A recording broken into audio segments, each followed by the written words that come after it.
welcome back to the Aftermath, the LPL recap, episode number 6. It has been about 2.5, 3 weeks. I lost count because I lost count after watching it's been a while. the first stand, and I kind of went into a depressive spiral. That's all I'm going to say. So, we are having some fun here once again. It is your host, Orbital. With me is once again Ferris and Yanni. We will be covering quite a bit here today. We'll be going over a performance of all time at the first stand, as well as a start and intro to Split 2. Split 2 has a lot of moving components to it and a lot of implications for Split 3 just as well. So make sure to stay tuned to all of this information to catch all of the LPL action starting very shortly. Of course, Ferris, Yanni, how are you two feeling here today? And how have you guys been over the last break that we've had? I'm doing pretty well. Yeah, catching up mornings, LPL. Not as early as some of Yanni's mornings actually on the broadcast, but yeah, like highlights, craziness. Yeah, it's been good. Done a couple casting gigs, been chilling, hanging out, feeling pretty all right. We love that, man. Yeah, me too. It's been a lot of that. I've been doing everything I can to catch up on my backlog of LPL. I haven't caught up fully on every single game, but I feel like I'm well caught up enough to be able to go on a broadcast and talk about it. So that's really what's important. Although I probably should start prepping for my cast on Monday. Well, that's the crazy thing because we have been waiting for so long, and actually over the last week we've had a break during this entire period for the LPL, and all of a sudden the games are now starting up in one of the most pivotal sections of Split 2. But before we do that, we have to talk about where the LPL currently stands and how they were kind of viewed at first stand, because Top Esports, we hyped up, we said, hey, listen, they were doing so well, they had such a Cinderella run through the playoffs of Split 1, and then they crashed and burned. They flew too close to the sun. Things went south. Yanni's face, flew I think, too close says it to all. the sun, brother. They didn't even leave the goddamn atmosphere. Like, this team stunk. Yeah. Yeah, no. They won less individual games than Team Liquid in the group stage. They did. Team they had a Liquid went lower 3-7. percentage victory Top rate, I went think, 2-6. Oh, dude, it was man. depressing. That was the test. That was the test I was expecting in playoffs. I didn't expect Test to even win a fucking game or a series in playoffs for Split 1. I thought they would lose to IG, and then they make me look dumb, and then they like go and just bomb out a first stand. And it's like, I hate this team so much. I absolutely hate them. And we'll talk about it later, but now looking at what they're doing now, this team, if you're an actual genuine fan of Test, I feel bad for you, like real talk. I actually feel bad. They're doing okay. Dude, I think they had a soft group in the. We're That's what I mean, though. It's up and down and up and down and up and down. It's just like it's never. I guess it's better than always doing bad, but I don't know, bro. You could be a Team Liquid fan. Yeah, yeah. Facts. That's a whole other story of its own. We'll let the guys over in the LTA North worry about that one. There is a lot to be talked about. Yeah, Top Esports, not the greatest showing. 1-3 in the group stage.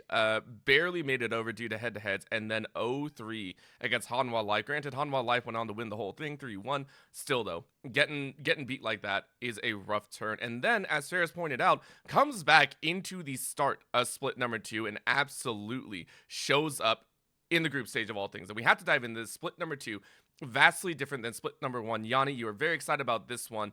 This is a lot going on, and there are a lot of moving parts, but it's going to lead to one of the more interesting play-ins to playoff sections, I think, that a lot of the leagues are looking forward to.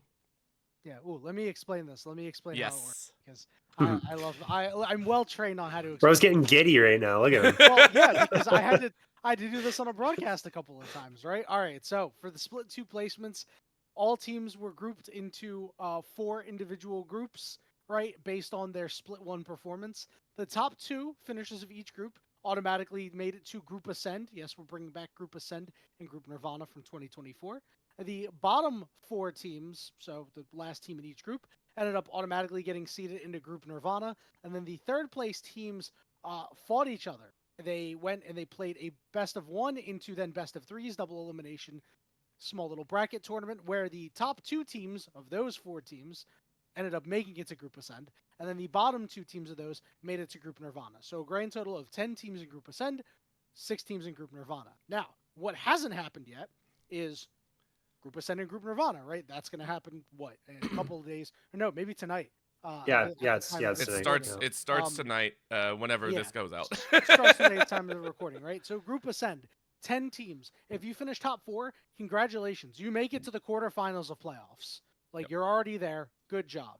Then if you finish in the bottom 6, you get put into the play-ins. Now, Group Nirvana, finish in the top 2, you get put into those play-ins too. So we'll have 8 play-in teams, right?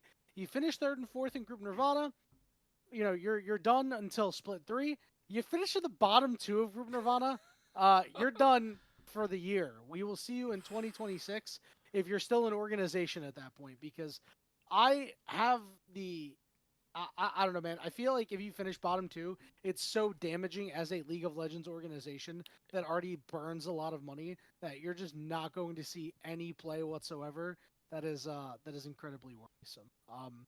Anyway, so these play-ins with these 8 teams that'll be remaining, you finish bottom 4, we'll see you in split 3. You finish top 4, congratulations, you make it to the playoffs with the other 4 teams that finished at the top of Group Ascend. So there'll be a lot of really cool action. I really like the play-in format. Mm-hmm. It's one that provides a lot of visibility. I think once again for the teams, it's going to put a lot of stress in there, and I think it brings back something that we've missed. A lot of us have said about the franchising, at least in the LTA North. All of us here are pretty much in the LTA North area, at least. And we have been through a period where we did see a staggering amount of changes within, back then, the LCS of relegation promotion and watching teams bounce back and forth almost excessively from year to year. And now we almost get to see a small piece of that happen once again in the fact that, these bottom 2 are going to be dropped out, possibly coming up for the LDL, or, whatever happens in that, watching players kind of fluctuate in and out. Ferris, what are you thinking right now, as you've been obviously fairly quiet watching this, but what are your thoughts here with the split number 2, as it is such a drastic format kind of shift? I mean, like, as brutal as it is to knock out 2 teams, I kind of like that. I think honestly, there's so many teams in the LPL that these bottom teams, it's just like, at a certain point, it's kind of just like, okay, we got, at this point with the teams that we have a match between, like LNG and I guess underperforming EDG. It's like, what are we really doing here? Like, honestly, get them out of here, bro. Like, honestly, we're fighting to I stay like out it. of that bottom spot. Yeah. So I'm kind of messing with the fact that we lose 2 teams. I think that's really cool. And just the fact that while you might be overwhelmed by this bracket, it's fun to kind of track all these different stages. Like you have Rumble stage, you got play-ins, and it's just like it really feels, although chaotic, when we actually get to our split 2 champion, it feels really robust. Like, all right, Yep. we played so many games. This is our true champion here, which kind of contradicts my whole thing about top esports, like F top esports with the whole split 1 thing. But still, it's robust. You get a lot of games. Teams have a lot of chances to prove themselves and get back in. I actually really like the experimentation kind of style of all of this format stuff that the LPL is doing. Even if it sucks ass and it ended up flopping, it's like, now rather than just like not willing to like go and adventure and try out different shit. Like I like it. Yeah, I think it's cool, especially because we have 16 teams. Like, Yeah, having exactly. 16 teams requires a little bit of creativity in the format. The problem comes in the fact that of the 16, there are a specific few that have somehow slammed in both split 1 and split 2. As we take a look at the fact that as of this recording, we have actually completed both the group stage as well as the qualifying series, moving into the Rumble stage, and we will get to the teams that have made it, but we do have to mention, of course, starting at the group stage, that we have something that I personally don't see very often in competitive unless there is such a drastic shift. In split 1, there were 8 teams that did qualify into the playoffs directly. These were Anyone's Legends, Top Esports, JDG, Weibo Gaming, as well as TGG, BLG, NIP, and IG. These same 8 teams have gone ahead and directly qualified into, I believe, the qualifying series. They are directly in to the Rumble stage Group Ascend, which again, to me, is a quite wild stand that these 8 teams have quite literally just been like, we're dominant. We don't care. We're going to take those top spots once again. Yeah, I think it's a clear cutoff too. I think you take a look at Group Ascend, just like you pointed out, Orbital, you see those teams that were in playoffs in split 1, then you see FPX and you see Team We. If you kind of identify maybe who you think is the weakest of the top 8 there, like after what we saw in Split 2, you might have thought, okay, Thunder Talk didn't look super good. Maybe it's Thunder Talk. Maybe it's NIP. But like whoever you definitively have as that bottom in the top 8, they're a whole like 2 steps above, I think, FPX in Team We. Like it's not even that close. So I mean, Group Nirvana, like GLHF, bro, like whoever comes out of that, honestly, good. Like, but I don't think it's gonna be anything different from what you said, Orbital, at all. Yeah, I don't think that any of these teams are going to be able to contend with your gatekeepers and NIP and now Thunder Talk that has kind of Yeah. joined the gatekeeper conversation. Thunder Talk had a really poor split 2 placement. They finished 3-3 and they just overall did not look very good at all. Honestly, the only team they 2-0'd was RNG. They split 1-1 with Ultra Prime. Interesting to note that Ultra Prime did not qualify. They went to Group Nirvana. And we'll talk about that a little bit that later was as well. Yeah, we'll talk about that a little bit later. It's actually quite disappointing. Yeah.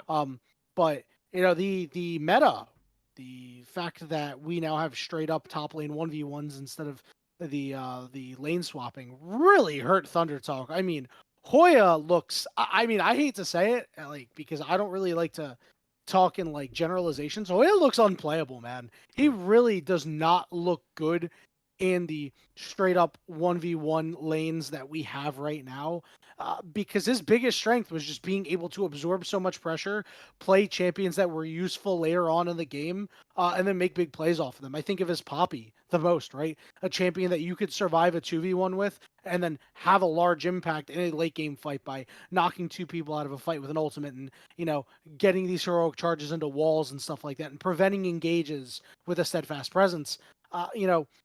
He just hasn't been able to make that same kind of impact on carries. And now we have to talk about the Thunder Talk maybe as a team that we are going to see a precipitous drop off, right? A team that we were really excited for, that we thought got dealt a bad hand in Split 1, might not be the same team as they were when they were Split 1 darlings.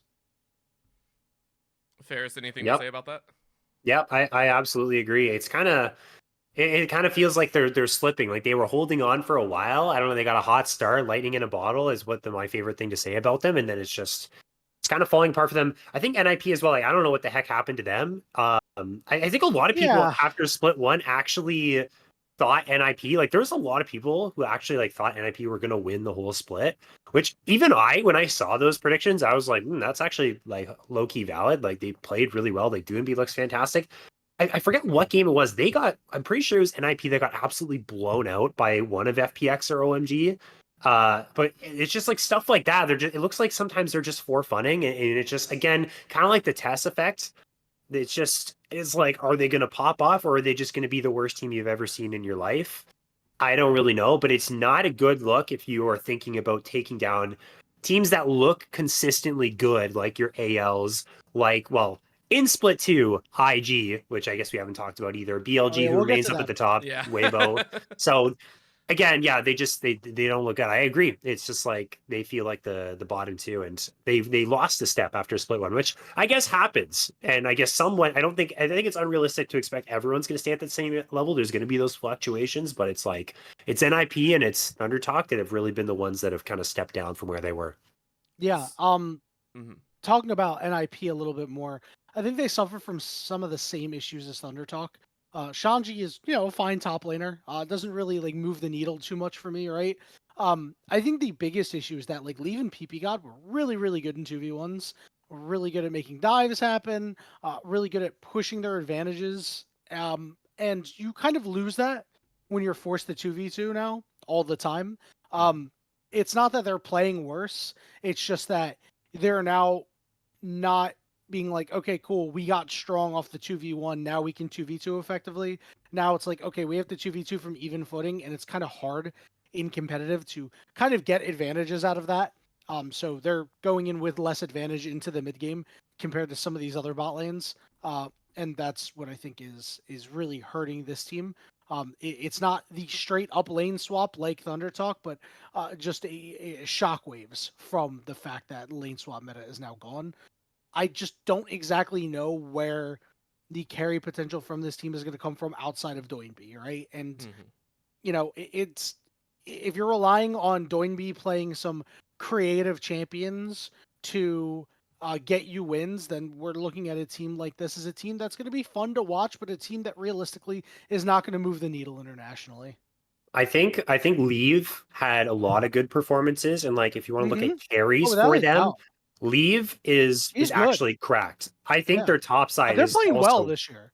Like I they're think their playing very top well. side is what blundered really for me. Shanji Aki they have not been it, bro. Yeah. Well, like I'm not trying to crap on their bot lane or anything like that, because as I said, I think their bot lane's really good, and I Yeah. think in straight up 2v2s they're totally fine. It's just they are no longer getting the advantages that they were able to get during 2v1s when we were lane swapping. Right. So Yeah. it's like when you're not getting as ahead, because they would oftentimes be ahead, and they would have a lot of gold funneled into them.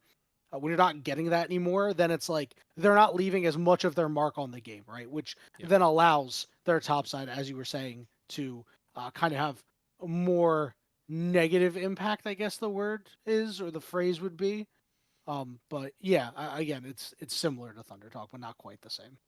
So I guess the question then comes into effect. The fact that you are talking so much about how these lane swaps have, or the lack thereof, has seemingly kind of affected these situations. Would it also be within that wheelhouse to also state that because in Split 1 we had all BO5s pretty much, it was all the continuous fearless draft, and now here in Split 2 we basically gone straight back to old school league where it's just BO1s straight through.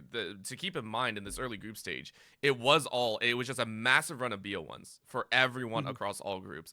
And I do feel that does limit a lot of options in there, because you essentially go back to non-fearless, wherever teams have been utilizing that fearless, maybe to some extent to gather, hey, we can drop periodic games. Obviously, you don't want to, and this might be stretching it. Do you think the fact that the entire group stage BO1s did have a handle on why some of these teams maybe looked a little bit lackluster, even though they did make it into those top 8 positions? Yeah, I think so for sure. And that's something that I guess it's always a debate about, best of threes versus best of ones versus best of fives. Right. Because if you view a loss, like if we go back to talking about a team like Thunder Talk again, who we feel have changed a lot in their power levels from split 1 to 2. If you imagine their losses to like Ultra Prime, imagine that's a best of 3. There's legitimate worlds where that's a Thunder Talk loss in game 1, and then they just wake up and just reverse sweep. Yep. And that's just the way it goes. Like the BLG game 1 thing, the whole talk about that last year, it's like, it's a BLG game 1. They're always going to lose game 1, then they're just going to crush you later on. If it's a best of 1, that's just a BLG loss. Yeah. So I think that's a really good point. And, once we actually get back into best of 3s, best of 5s, like maybe they come back there. But I think that's a good point to make. And I think absolutely, yeah, it does. It definitely does have something to do with that. But then again, you got to perform and you got to perform. Yeah. And yeah, it is what it is. I think that not performing in BO1s and performing in BO5s and BO3s, especially in this world where we're using Fearless, just means that you're not playing the meta comps as well as you could be. Because when you start getting later on into a series, there's less picks available. You get to get a little bit weird with it. And then like the worst teams that have been well practiced on like their initial meta comp then have to go to like their second best comp. And that's where, you kind of just win out in player skill.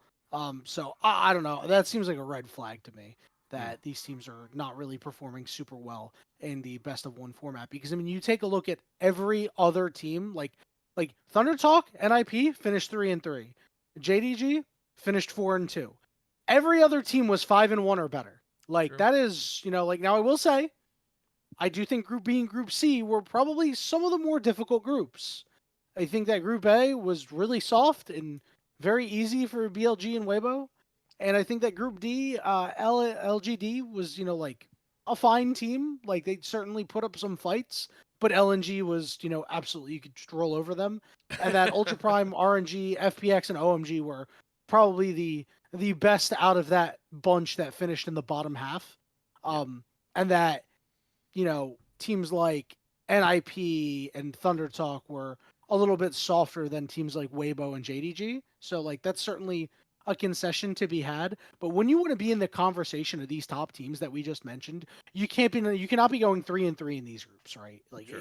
it's not a thing Yeah. that you can do. Yeah, I agree with that. Like small differentiation, but again, yeah, like you said, end of day, like bro, you gotta if you want to be a team that's contending for the top of such a competitive region, like you got to be winning these games. So it's Mhm. like it's still very much like signs of weakness as a team, signs of things you have to improve on, and other teams don't have those struggles, and so well they're gonna do better. But we'll see. I guess yeah. Yeah. I think I agree. Long season, they'll have a lot of time to rate the Yeah. ship still. Yeah, only a few though, because LNG unfortunately still needs to find a win. All right, we will talk about that later. We are hoping to see a little bit more as well as diving into it. We are now done with the group stage. As you already know, Hang there is on. We should not be done with the group stage. Ooh, what else do you want to talk about here? We did not talk about IG. No, we did Yeah, not. we all That's We have true. not talked about IG. True, because even Because though this team- it was top 8, IG came out with some This team- fire. So remember how we talked about Thunder Talk and NIP being on the bad end of the meta change?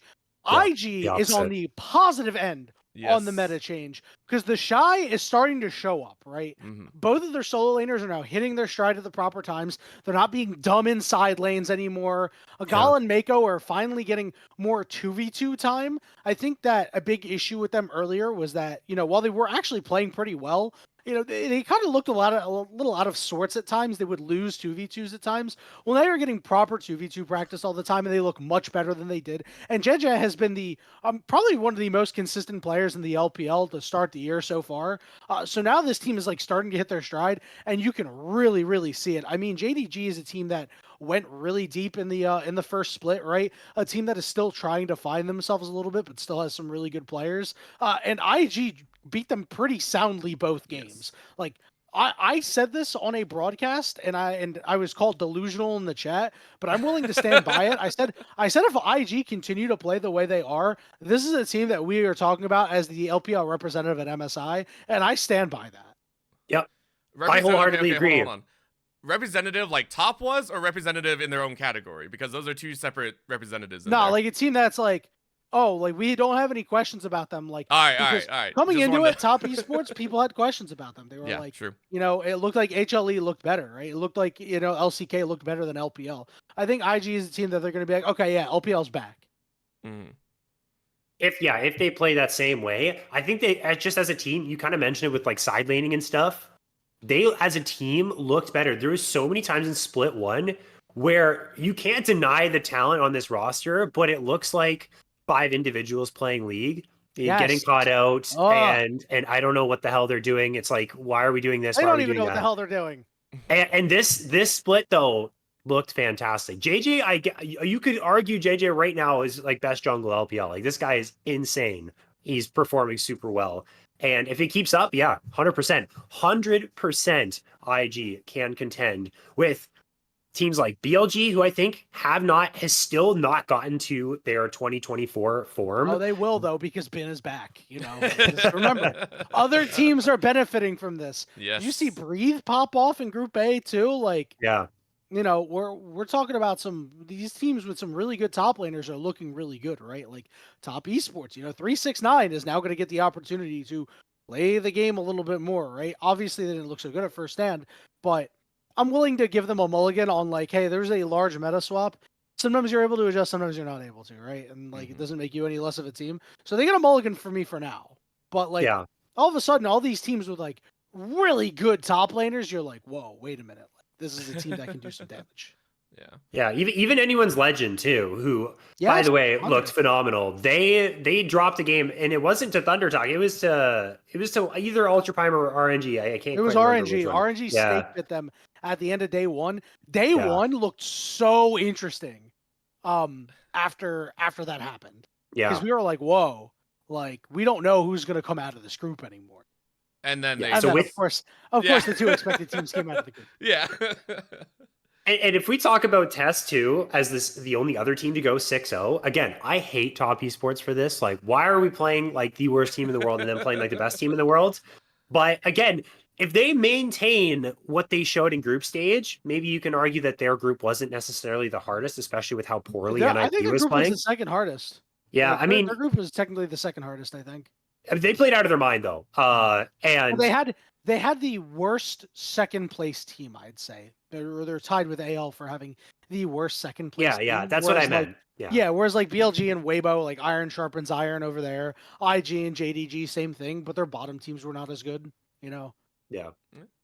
I would sit there and posit that I am praying Top Esports is actually going to have a good showing this time. I will always say this: They should. teams that are looking for redemption are some of the scariest out there. Whether they fall flat at the end of the day, they always tend to come in with a little bit of something to prove, and I think Top has a lot to prove here on the day. So I'm glad that they went 6-0. If they did anything else, I have a feeling there would be even harsher words coming out of this group stage. But again, IG, huge victor.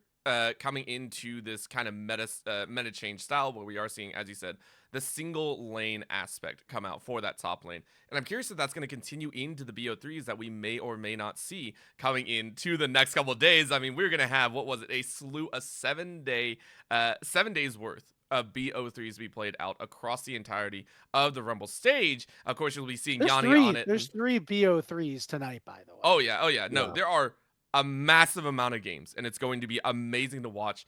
But of the 8 teams, we have to mention that there are 10 total, and there were 2 teams that did make it in through the qualifying series that may or may not have surprised us, namely the fact that it was FPX coming out from the zero losses side, was able to take it in round 1 and round 2 on the top side, took out I believe it was LGD as well as Ultra Prime in a 2-1, and then it was Team WE that not only lost in the opening round 1, went on to beat LGD as well as Ultra Prime in 2 BO3 series.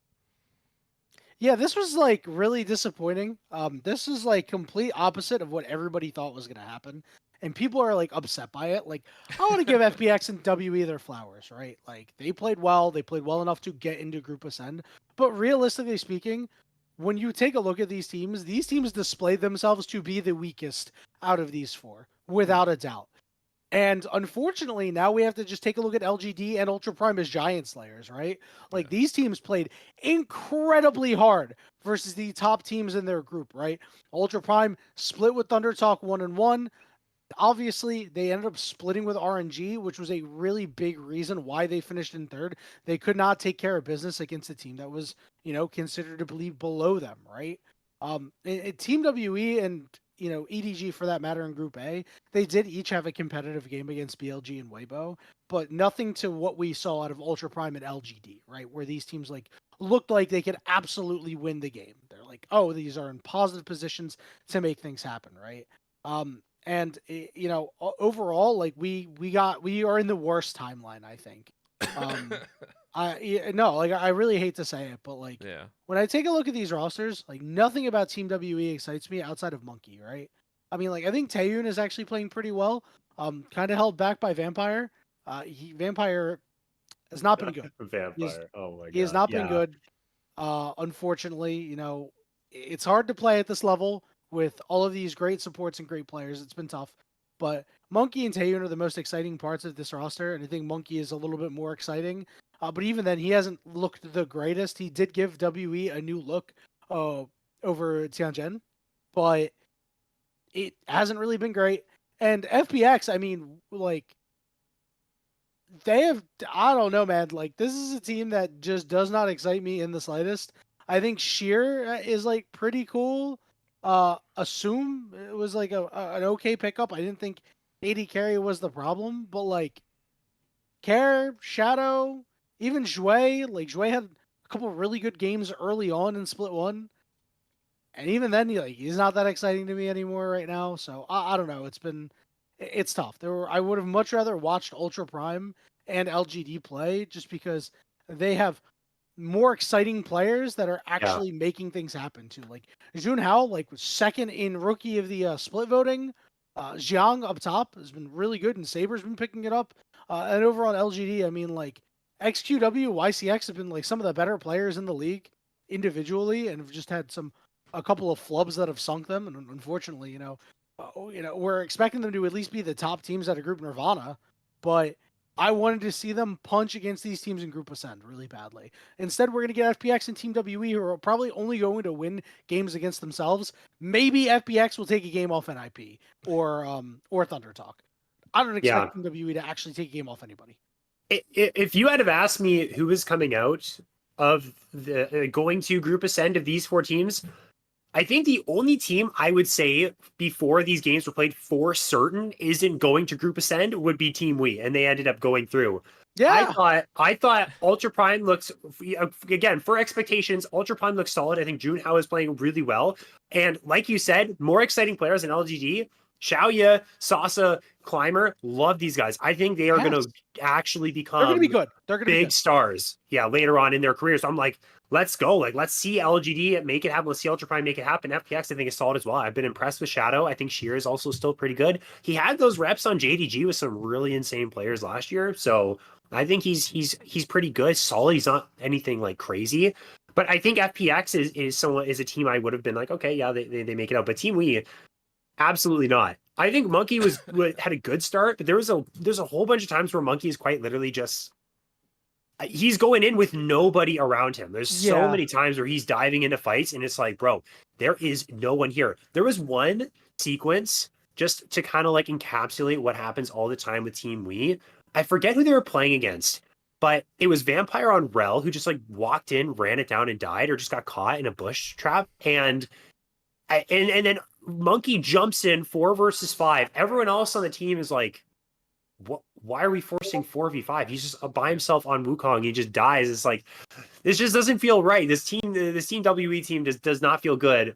And I feel like they should have lost to EDG in the group stage. Like, I feel like EDG had a really hard time closing out games, and they should have won. Team We should not have been here. They should have been a 4th seed, but it ended up not happening. So the fact that they're here right now into Group Ascend, I think it is crazy. I'm actually kind of frightened for them unless they can clutch up or something. Again, take one win off of, I guess, FPX, but potentially. I mean, I'm not scared. I'm not scared for them. They're happy as a clam right now.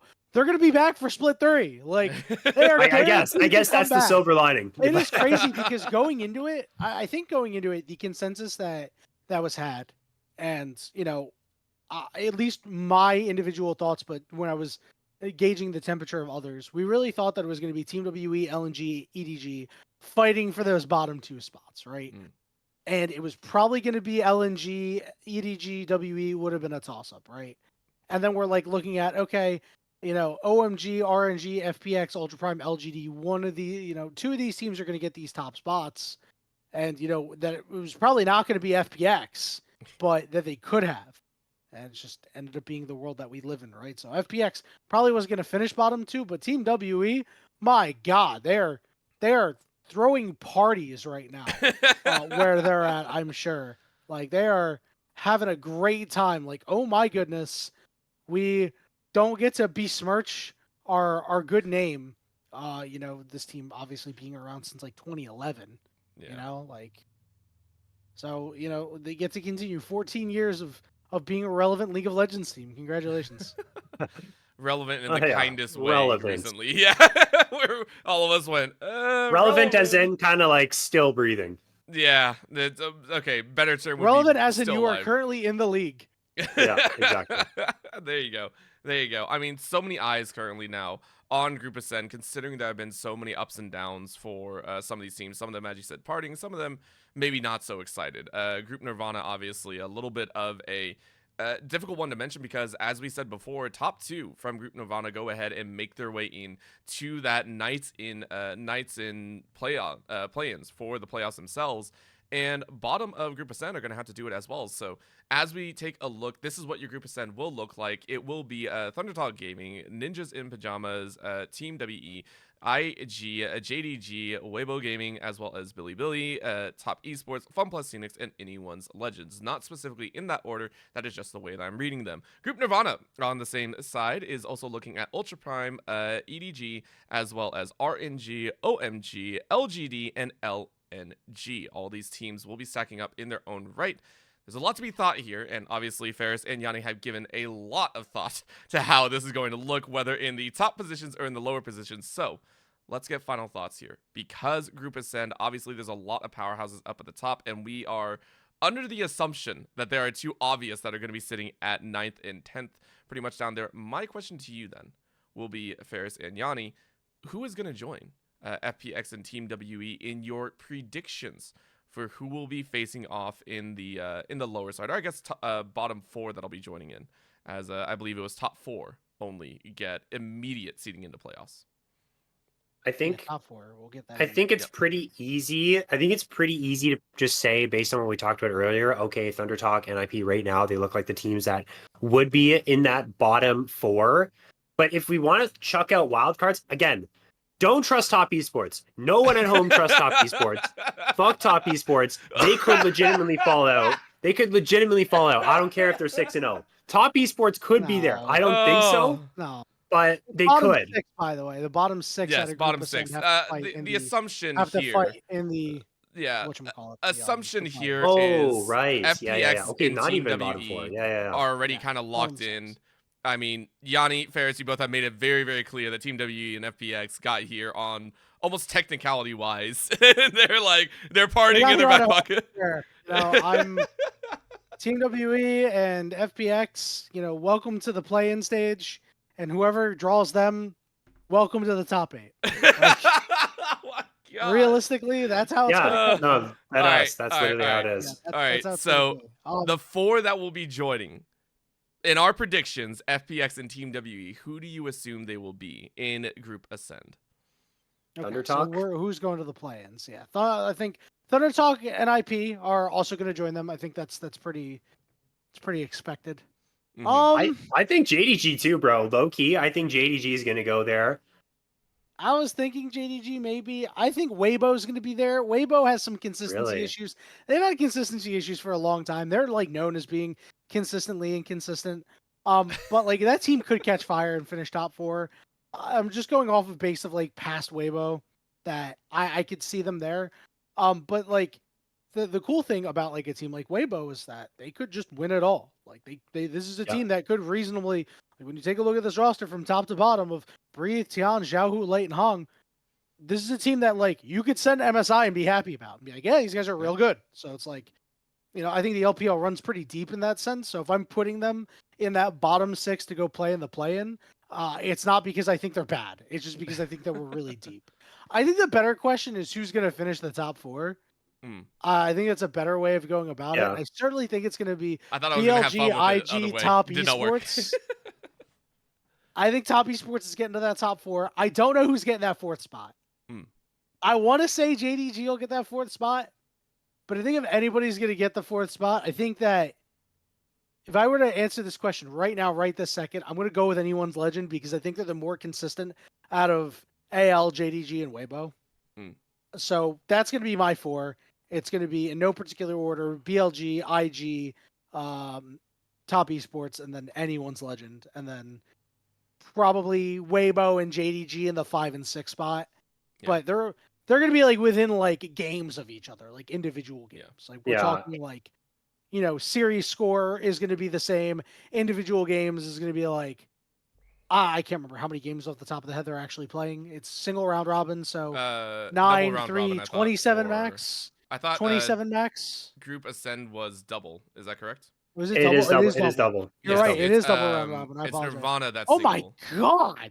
Yeah. 54 potential games? Yes. Yeah, it is crazy. It is a lot, and that's why it's so exciting to see a lot of these 10 teams specifically. Dude, this is gonna bang. I'm so excited to cast some of these banger matchups. So listen, don't count Team WE out. They have so many games to play. They can find a couple victories other than just one. Come on. They can find a couple losses too, bro. They can find a couple losses. They absolutely can. I think my first match. Oh my God, hold on. Now I'm looking at what my assignment is. I think my assignment's. Hold on. I don't know if I have the first at this. While Yanni goes ahead and does that, we'll get Ferris's thoughts on Group Nirvana coming in here, because this is another piece of the puzzle. As we mentioned, there's a lot of implications here between the top 2, middle 2, and bottom 2. Your identification that already Group Nirvana has 2 basically giant slayers in there, under the assumption that we were, kind of hoping Ultra Prime was going to be in there as well as LGD into Group Ascend, but now they're in Group Nirvana's side. Does that still hold true considering the other teams that we're seeing here? And if so, does that automatically relegate the bottom 4 to just fighting for those positions? Sorry, you said what about the top 2 again? So the assumption that you were hoping to see, Ultra Prime and LGD in Group Ascend, right. But now that they're in Group Nirvana, does that are you assuming that automatically locks the top 2, for these play-in stages. Yeah, and before I say this, I want to get one more hater. I want to get my hate in. Like, I want to cement my hate for Tess in stone. Yanni gave his top 4. My top 4 for Ascend before I go to Nirvana. Yeah, why did we quickly, skip him? Why did we skip him? Because I could. Is BLG, Weibo, IG, and wait, why am I missing it? And Anyone's Legend. I think That's valid. I think Tess and JDG will be in the plans. And then on to Group Nirvana. Yes, is the answer. Exactly that. LGD, Ultra Prime. These are the teams, even though LGD kind of bombed out here, like I still have faith in these players, and I think they can do good things. I like the way Ultra Prime has looked. I really not liked EDG's look at all. I think their early mid games have been fine. Their closing out games has not been it. Don't even have to talk about LNG. I mean, OMG as well. I'm not really a fan of LNG. I think is definitively the worst team in the LPL, and it is no hope for them. So I agree. Yeah, Ultra Prime, LGD, those are my picks. Getting out of Nirvana, going to those planes. I cannot believe you're disrespecting RNG like this, actually. Because seriously, like RNG is a team that, there's a lot of excitement for this year. And I think that with the players that they have, like Milky Way, Jachi, Niket has looked really good. We're just waiting for Tangyuan to actually do things. The thing about Tangyuan has been really interesting. He's had a lot of games where it's like he can take over the game, right? The ball's in his hands, but the shots just aren't falling sometimes. He's had plenty of games where it's like, all right, you need to make the play, and he makes the play, and it's like, fantastic, they won. And it's like, you need to make the play, and he wasn't able to, right? I think if you give him that kind of control against teams like LGD and teams like Ultra Prime, they'll actually be able to win and actually be able to, do very well. So I think that there is a world, especially because they split with Ultra Prime. Definitely think that there is a world where we could see RNG get out of here. I think it is a 3-team race for these last 2 spots. It's so hard because I think Ultra Prime's mid games have been a little bit better than LGD's. I think LGD's mid games have been so poor. Like their early games have been so good, but their mid games have been so poor. I'm gonna say give me RNG and Ultra Prime, but I'm going with the caveat that LGD could definitely get in here. I don't really know where I'd rank these teams in terms of 1, 2, and 3, but I just know that they are the top 3 teams, and I would not be surprised if any combination of those 3 made it into the play-ins. I would be incredibly surprised if any of the other teams got in. I think OMG's a dark horse because they played JDG hard, but I don't really see them making too many waves. I think they're firmly in that. They're closer to fighting out of the bottom 2 than they are fighting for the top 2. Yeah. I think it's a good show. I mean, RNG's good. I think Joshi has had some insane performances, but that guy's consistently insane, bro. Don't you hate on this guy? I'm not. I don't think he's consistently insane. I think Joshi and Niket have also had real bum performances. So I think his Kaisa, he's kind of the goat on Kaisa. He had a good court game. He's Some got other the games LPL he hasn't looked good. He does have the LPL Kaisa gene, but bro, you're an 80 carry. That sometimes it's predicated on the support. I guess so. I mean, all I'm saying is, I agree. I think it's valid to put RNG there. I'm just going with LGD and Ultra Prime. And again, I'm gonna go back to my point I made with the whole eliminating split 2 and 3 people for split 2 and 3. At the end of the day, bro. At the end of the day, are these guys doing shite later on? Probably not. So, fuck it. We put RNG up there. We put LGD up there. I mean, end of the day, literally just praying not to be in the same boat as LNG. I mean, that's all it is. What do you mean? What do you mean by that? I just mean these teams just will not compete with the top. So I mean, I don't see a way where they get up there and it's like you don't see any potential for RNG, Ultra Prime, LGD to beat NIP or beat Thunder Talk. Oh yeah, 100%. Yeah, I'm talking about contend for the title. That's what okay, I'm saying. I think that's a fair statement. I think this is what they should be aiming for. They should be aiming for let's beat NIP, let's beat Thunder Talk. It's I think they can. Let's take care 100%. Of business against whoever we have to play against. Now, obviously, We don't know how that's going to shake out. They're going to probably play against the top 2 seeds. So, you're probably Good playing against what we luck. think are going to be, any combination of JDG, Weibo, or top esports, depending on who you are.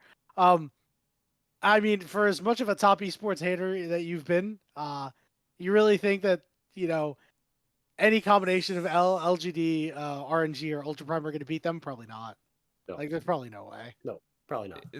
It's one of those sad truths that we do have to give some kudos to top esports, at least for their domestic performance so far. Even if international, they are turning into Yeah, Kanavi's a domestic merchant, man. Yeah, there's some things to be said. I mean, there are a lot of things to be said, actually, because there's going to be a lot more said in the next coming hours as well. By the time, if you're watching this, when we go live for whatever reason, I don't know why you would want to, but it's fun either way because you love seeing our beautiful faces. The matches for the Rumble stage will be commencing starting Saturday. This Saturday, whether you're watching in the NA time zones, you'll be watching at about 2 or 3 a.m. in the morning. Other than that, all the matches will kick off. For reference, if you're wondering how many games will be starting out, we'll have 3 BO3s on Saturday, 3 on Sunday, 2 throughout the weekdays, all the way to the further on, actually, as we cover about 2 weeks worth of games, all the way till April 20th is when we have our next 3 BO3s. But since then, it'll be a consistent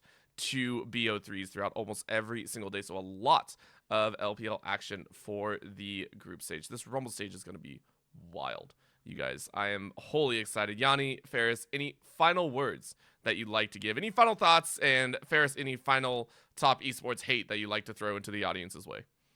Yep, Tesla frauds. F those guys. Downfall. I'm copying IWD's kind of T1 downfall thing. It's just me with top esports. At least you didn't say it Praying in the on first 30 seconds of this video. I appreciate that. Yanni, what do you think? Yeah, that's fair. No, I don't really have any final thoughts to provide. I kind of laid all my thoughts out there. Yeah. LPL, if you don't really watch too much, like LPL is really exciting. You Yeah. really get into it. There's a lot of really, really good teams here. I think the LPL, like I said, runs pretty deep of like 5 to 6 teams that you could send to an international and feel really good about. And my parting words are go watch LPL English. Yeah. Yes. Definitely Go do it. watch Yanni cast some games, bro. It's hype. It's good casting. Good. There's some really talented people on there. Go check it out. Just get ready W for the... Caster, as said by Kadrill, not me. Hey. That's the validation you need. You need That's made my year, by the way. Like, Kadrill in quotes. W Caster. Anytime I'm depressed, like I go back and watch that clip, and I'm like, jeez. I'm the fucking man, baby. When people say play-by-plays have the biggest egos, we absolutely do. Anything can like lift our spirits with a simple couple words. We are Yeah, one bro. person just has to say what a call or something. Yeah, I'm just like, oh, and we love our lives. I get all warm and fuzzy inside, you know. Yeah. I'm like, oh. Even if like 95% of our calls are all just like, ugh, all right, we'll keep walking off on that one. Listen, it is a great time to have both Ferris and Yanni here, as always, on the Aftermath, and we're excited to see even more. Hopefully, we put out yet another one. Yo, wait a minute. Oh, what do we got? What? Brother. What? Oh, this What's is wrong, cool. bro? Yeah, let's go. You get to I just saw the talent announcement, including Orbital on the LTA South talent team for the unofficial English broadcast. Yes, I have gotten in. Nice. That'll be discussed at a future moment, but at the moment we are the talent announcement just went out. Yes, I'm saying yes. I Nice. agree. Congratulations. I appreciate that. Thank Congrats, you very bro. much. We are excited, though, for the LPL to start up. Remember, keep eyes on Yanni throughout, and keep eyes on us as we will be covering this, hopefully, week by week throughout all of these Rumble stage matches, and to, of course, cover all the highs, the lows, and LNG blunders, at least in the future. Thank you so much for watching the Aftermath, the LPL recap, episode number 6. Please like, comment, subscribe so my voice doesn't die, and we will see you all in the next video.